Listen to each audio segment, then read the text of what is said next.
This tutorial will show you how to make an adorable fox scarf with a cute little fox face and tail. You can download the free pattern for this tutorial by following the link in the description below. To start with, we are going to sew the fox face together.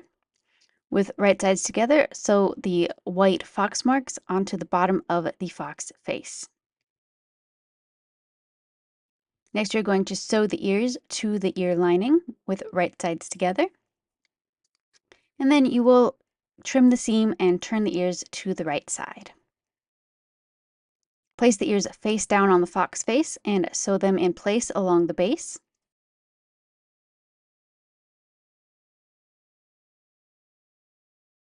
Then flip the ears over the seam and top stitch through all layers to enclose the edge of the ears. Now let's get the tail ready.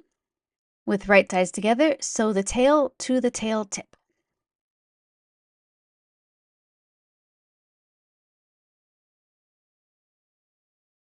And then sew the fox tail to the fox face with right sides together.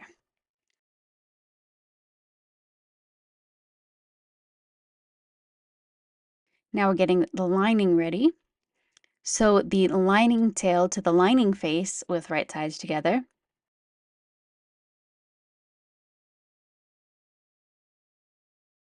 And then sew the lining to the fox scarf, lining up the face side and the tail side. Make sure to leave a gap in the center so that you'll be able to turn it to the right side. Then you want to trim the seam around the curves at the face and the tail, and then turn the scarf to the right side through that gap in the lining you made earlier. Press the seam and top stitch if necessary. And you're finished. You have a cute new fleece fox scarf.